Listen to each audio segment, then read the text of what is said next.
mga nagtatanong nga pala, na follower ko, na bakit daw nilalagay ko pala ng sabon na powder. Kaysa naman dun ay mga kasalat, maglagay ka ng spray na fertilizer, mas delikado yung kasi sabon, di ba? Di gagawin mo na lang pala garbage ka, hindi ugasan mo na lang siya, di ba, bago gulayin.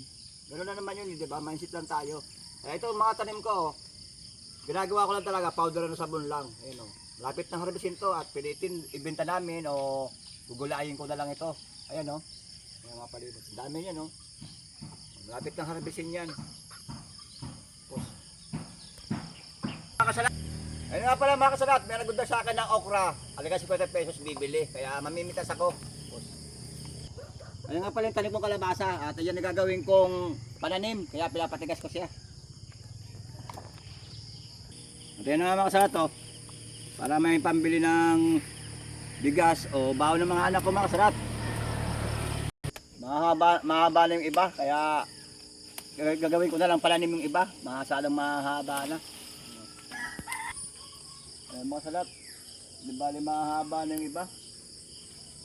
Gano'n na pati ako ng sitaw mga kasalat. Ito, sitaw. Tama na itong sitaw na ito.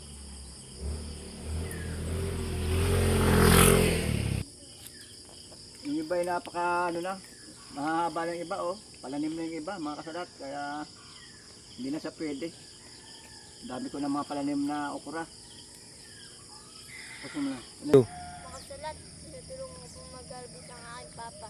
Ito nga pala po na-harvest ko mga sitaw.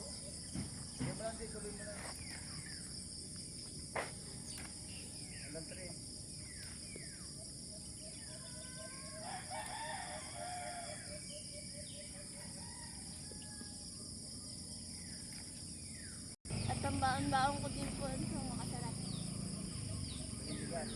Ang bili pong bigas.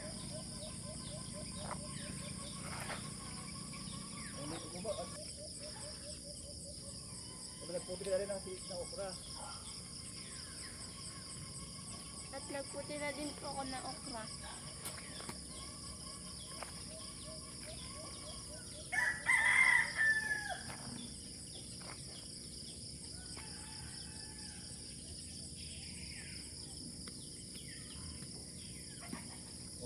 Ikuha mo yan.